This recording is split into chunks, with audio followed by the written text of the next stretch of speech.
जय श्री सद्गुरुदेवाय नमः। जय श्री गणपति देवाय नमः। ओम कृष्णाय वासुदेवाय हरे परमात्मने प्रणतः कलेशनाशाय गोविंदाय नमो नमः। श्रीमद्भागवत महापुराण दशम स्कंद 41वां अध्याय। श्री कृष्ण का मथुरा जी में प्रवेश। श्री सुखदेव जी कहते हैं, परीक्षित, अक्रूर जी इस प्रकार स्तुति कर रहे थे। उन्हें भगवान श्री कृष्ण ने जल में अपने दिव्य रूप के दर्शन कराए और फिर उसे छिपा लिया। ठीक वैसे ही जैसे कोई नट अभिनय में कोई रूप दिखाकर फिर उसे पर्दे की ओट में छिपा दे। जब अक्रूर जी ने देखा कि भगवान का वह दिव्य रूप अंतर ध्यान हो गया, तब वे जल से बाहर निकल आए और फिर जल्दी जल्दी सारे आवश्यक कर्म समाप्त करके रथ पर चले आए। उस समय वे बहुत ही विस्मित हो रहे थे। भगवान श्री कृष्ण ने उनसे पूछा, चाचा जी, आपने पृथ्वी, आकाश या जल में कोई अद्भुत वस्तु देखी है क्या? क्योंकि आपकी आकृति देखने से ऐसा ही जान पड़ता है। अक्रूर जी ने कहा, प्रभु, पृथ्वी, आकाश या जल में और सारे जगत में जितने भी अद्भुत पदार्थ हैं वह सब आप में ही हैं, क्योंकि आप विश्व रूप हैं। जब मैं आपको ही देख रहा हूँ तब ऐसी कौन सी अद्भुत वस्तु रह जाती है जो मैंने ना देखी हो। भगवान, जितनी भी अद्भुत वस्तुएं हैं वह पृथ्वी में हो या जल अथवा आकाश में, सब की सब जिन में हैं उन्हीं आपको मैं देख रहा हूँ। फिर भला मैंने यहाँ अद्भुत वस्तु कौन सी देखी? अक्रूर जी ने यह कहकर रथ हाँक दिया और भगवान श्री कृष्ण और बलराम जी को लेकर दिन ढलते ढलते वे मथुरापुरी जा पहुँचे।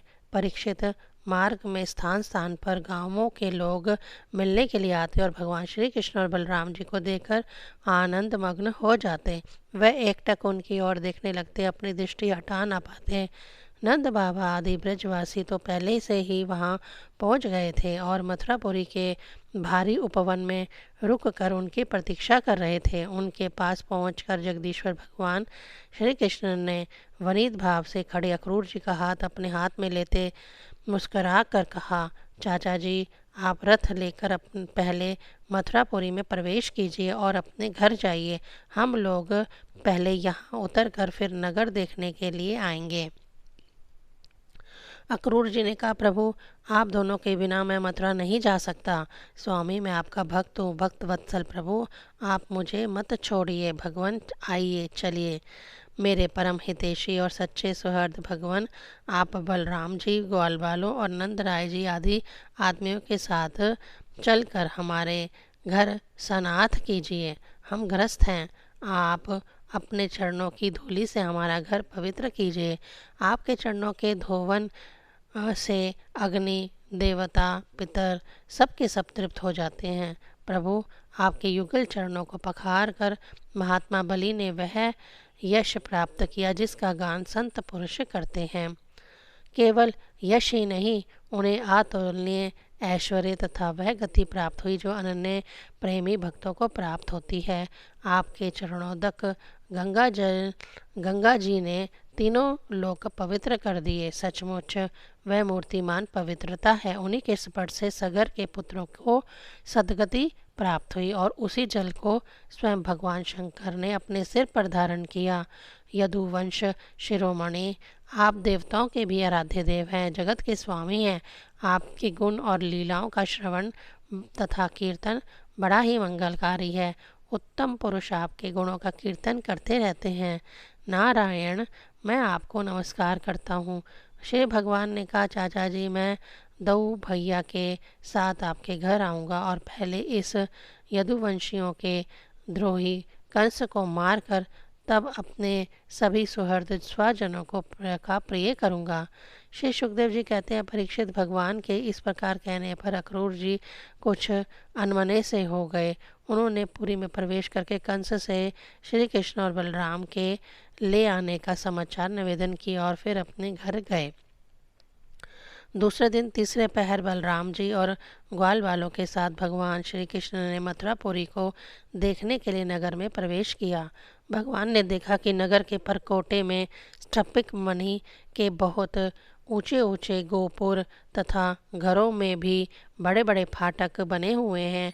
उनमें सोने के बड़े बड़े किवाड़ लगे हैं और सोने के ही तोरण बने हुए हैं। नगर के चारों ओर तांबे और पीतल की चार दीवारी बनी हुई है। खाई के कारण और कहीं से उस नगर में प्रवेश करना बहुत ही कठिन है। स्थान स्थान पर सुंदर सुंदर उद्यान और रमणीय उपवन शोभामान है। सुवर्ण से सजे हुए चौराहे, धनियों के महल, उन्हीं के साथ के बगीचे, कारीगरों के बैठने के स्थान या प्रजा वर्ग के सभा भवन और साधारण लोगों के लिए निवास गृह नगर की शोभा बढ़ा रहे हैं। वधूरे, हर हीरे, स्फटिक, नीलम, मूंगे, मोती और पन्ने आदि से जड़े हुए छज्जे, चबूतरे, झरोखे एवं फर्श आदि जगमगा रहे हैं। उन पर बैठे हुए कबूतर, मोर आदि पक्षी भली भांति भांति की बोली बोल रहे हैं। सड़क, बाजार, गली और चौराहों पर खूब छिड़काव किया गया है। स्थान स्थान पर फूलों के गजरे, ज्वारे, खील और चावल बिखरे हुए हैं। घरों के दरवाजों पर दही और चंदन आदि से चर्चित जल से भरे हुए कलश रखे हैं और वे फूल, दीपक, नई नई कोपले, फल सहित केले और सुपारी के वृक्ष छोटी छोटी झंडियों और रेशमी वस्त्रों से भली भांति सजाए गए हैं। परीक्षित, वासुदेव नंदन भगवान श्री कृष्ण और बलराम जी ने ग्वाल बालों के साथ राजपथ से मथुरा नगरी में प्रवेश किया। उस समय नगर की नारियां बड़ी उत्सुकता से उन्हें देखने के लिए झटपट अटारियों पर चढ़ आ गईं।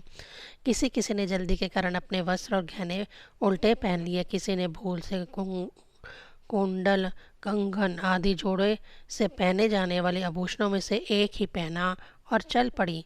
कोई एक ही कान में पत्र नामक आभूषण धारण कर पाई थी तो किसी ने एक ही पाँव में पजेब पहन रखा था। कोई एक ही आँख में अंजन आंज पाई थी और दूसरे में बिना आंजे ही चल पड़ी। कई रमणियां तो भोजन कर रही थी, वे हाथ का कोर फेंक कर चल पड़ी। सबका मन उत्साह और आनंद से भर रहा था। कोई कोई उपटन लगवा रही थी, वह बिना स्नान किए ही दौड़ पड़ी। जो सो रही थी वे कोलाहल सुनकर उठ खड़ी हुई और उसी अवस्था में दौड़ चली। जो माताएं बच्चों को दूध पिला रही थी वह उन्हें गोद से हटाकर भगवान श्री कृष्ण को देखने के लिए चल पड़ी। कमल नयन भगवान श्री कृष्ण मतवाले गजराज के समान बड़ी मस्ती से चल रहे थे और उन्होंने लक्ष्मी को भी आनंदित करने वाले अपने श्याम सुंदर विग्रह से नगर नारियों के नेत्रों को बड़ा आनंद दिया और अपनी विलासपूर्ण प्रगल्भ हंसी तथा प्रेम भरी चितवन से उनका मन चुरा लिया। मथुरा की स्त्रियां बहुत दिनों से भगवान श्री कृष्ण की अद्भुत लीलाएं सुनती आ रही थी। उनके चित्त चिरकाल से श्री कृष्ण के चंचल लिए व्याकुल हो रहे थे। वो आज उन्होंने उन्हें देखा। भगवान श्री कृष्ण ने भी अपनी प्रेम भरी चितवन और मंद मुस्कान की सुधा से सींचकर उनका सम्मान किया। परीक्षित, उन स्त्रियों ने नेत्रों के द्वारा भगवान को अपने हृदय में ले जाकर उनके आनंदमय स्वरूप का लिंगन किया। उनका शरीर पुलकित हो गया और बहुत दिनों की विरह व्याधि शांत हो गई। मथुरा की नारियां अपने अपने महलों की अटारियों पर चढ़कर बलराम और श्री कृष्ण पर पुष्पों की वर्षा करने लगी। उस समय उन स्त्रियों के मुख कमल प्रेम के आवेग से खिल रहे थे। ब्राह्मण, क्षत्रिय और वैश्यों ने स्थान स्थान पर दही, अक्षत, जल से भरे पात्र, फूलों के हार, चंदन और भेंट की सामग्रियों से आनंदमग्न होकर भगवान श्री कृष्ण और बलराम जी की पूजा की। भगवान को देखकर सभी पुरवासी आपस में कहने लगे, धन्य है, धन्य है। गोपियों ने ऐसी कौन सी महान तपस्या की है जिसके कारण वे मनुष्य मात्र को परम आनंद देने वाले इन दोनों मनोहर किशोरों को देखती रहती है। इसी समय भगवान श्री कृष्ण ने देखा कि एक धोबी जो कपड़े रंगने का भी काम करता था उनकी ओर आ रहा है। भगवान श्री कृष्ण ने उससे धुले हुए उत्तम उत्तम कपड़े मांगे। भगवान ने कहा, भाई तुम हमें ऐसे वस्त्र दो जो हमारे शरीर में पूरे पूरे आ जाएं। वास्तव में हम लोग उन वस्त्रों के अधिकारी हैं। इसमें संदेह नहीं कि यदि तुम हम लोगों को वस्त्र दोगे तो तुम्हारा परम कल्याण होगा। परीक्षित, भगवान सर्वत्र परिपूर्ण है, सब कुछ उन्हीं का है। फिर भी उन्होंने इस प्रकार मांगने की लीला की, परंतु वह मूर्ख राजा कंस का सेवक होने के कारण मतवाला हो रहा था। भगवान की वस्तु भगवान को देना तो दूर रहा, उसने क्रोध में भरकर आक्षेप करते हुए कहा, तुम लोग रहते हो सदा पहाड़ और जंगलों में, क्या वहाँ ऐसे ही वस्त्र पहनते हो? तुम लोग बहुत उद्दंड हो गए हो, तभी तो ऐसी बढ़ बढ़ कर बातें करते हो। अब तुम्हें राजा का धन लूटने की इच्छा हुई है। अरे मूर्खों, जाओ, भाग जाओ। यदि कुछ दिन जीने की इच्छा हो तो फिर इस तरह मत मांगना। राज कर्मचारी तुम्हारे जैसे उच्छलों को कैद कर लेते हैं, मार डालते हैं और जो कुछ उनके पास होता है छीन लेते हैं। जब वह धोबी इस प्रकार बहुत कुछ बहक बहक कर बातें करने लगा, तब भगवान श्री कृष्ण ने तनिक कुपित होकर उसे एक तमाचा जमाया और उसका सिर धड़ाम से धड़ से नीचे जा गिरा। यह देखकर उस धोबी के अधीन काम करने वाले सब के सब कपड़ों के गट्ठर वहीं छोड़कर इधर उधर भाग गए। भगवान ने उन वस्त्रों को ले लिया।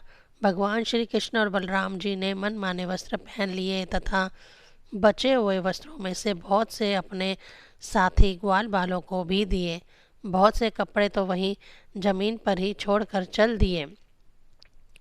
भगवान श्री कृष्ण और बलराम जी जब कुछ आगे बढ़े तब उन्हें एक दर्जी मिला। भगवान का अनुपम सौंदर्य देखकर उसे बड़ी प्रसन्नता हुई। उसने उन रंग बिरंगे सुंदर वस्त्रों को उनके शरीर पर ऐसे ढंग से सजा दिया कि वह सब ठीक ठीक फब गए। अनेक प्रकार के वस्त्रों से विभूषित होकर दोनों भाई और अधिक शोभमान हुए। ऐसे जान पड़ते मानो उत्सव के समय श्वेत और श्याम गज शावक भली भांति सजा दिए गए हों। भगवान श्री कृष्ण उस दर्जी पर बहुत प्रसन्न हुए। उन्होंने उसे इस लोक में भरपूर धन संपत्ति, बल, ऐश्वर्य, अपनी स्मृति और दूर तक देखने सुनने आदि की इंद्रिय संबंधी शक्तियां दी और मृत्यु के बाद के लिए अपना स्वरूप मोक्ष भी दे दिया। इसके बाद भगवान श्री कृष्ण सुदामा माली के घर आ गए। दोनों भाइयों को देखते ही सुदामा उठ खड़ा हुआ और पृथ्वी पर सिर रख कर उन्हें प्रणाम किया।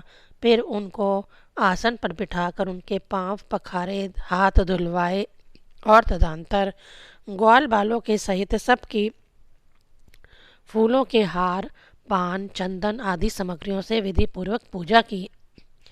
इसके पश्चात उसने प्रार्थना की, प्रभु आप दोनों के शुभ आगमन से हमारा जन्म सफल हो गया, हमारा कुल पवित्र हो गया। आज हम पितर, ऋषि और देवताओं के ऋण से मुक्त हो गए।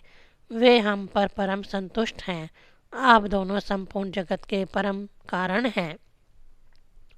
आप संसार के अभ्युदय, उन्नति और निःशेष मोक्ष के लिए ही इस पृथ्वी पर अपने ज्ञान, बल आदि अंशों के साथ अवतीर्ण हुए हैं। यद्यपि आप प्रेम करने वालों के लिए से ही प्रेम करते हैं, भजन करने वालों को ही भजते हैं, फिर भी आपकी दृष्टि में विषमता नहीं है, क्योंकि आप सारे जगत के परम सुहृद और आत्मा हैं। आप समस्त प्राणियों और पदार्थों में सम रूप से स्थित हैं। मैं आपका दास हूँ। आप दोनों मुझे आज्ञा दीजिए कि मैं आप लोगों की क्या सेवा करूँ। भगवान, जीव पर आपका यह बहुत बड़ा अनुग्रह है, पूर्ण कृपा प्रसाद है कि आप उसे आज्ञा देकर किसी कार्य में नियुक्त करते हैं। राजेंद्र, सुदामा माली ने इस प्रकार प्रार्थना करने के बाद भगवान का अभिप्राय जानकर बड़े प्रेम और आनंद से भरकर अत्यंत सुंदर सुंदर तथा सुगंधित पुष्पों से गुथे हुए हार उन्हें पहनाए। जब ग्वाल बाल और बलराम जी के साथ भगवान श्री कृष्ण उन सुंदर सुंदर मालाओं से अलंकृत हो चुके, तब उन वरदायक प्रभु ने प्रसन्न होकर वनीत और शरणागत सुदामा को श्रेष्ठ वर दिए। सुदामा माली ने उनसे यह वर मांगा कि प्रभु, आप ही समस्त प्राणियों की आत्मा है, सर्व स्वरूप है, आपके चरणों में मेरी अविचल भक्ति हो, आपके भक्तों से मेरा सौहार्द मैत्री का संबंध हो और समस्त प्राणियों के प्रति अहेतुक दया का भाव बना रहे। भगवान श्री कृष्ण ने सुदामा को उसके मांगे हुए वर तो दिए ही, ऐसी लक्ष्मी भी दी जो वंश परंपरा के साथ साथ बढ़ती जाए, और साथ ही बल, आयु, कीर्ति और कांति का भी वरदान दिया। इसके बाद भगवान श्री कृष्ण बलराम जी के साथ वहाँ से विदा हुए। 41वां अध्याय संपूर्ण। ओम नमो भगवते वासुदेवाय नमः।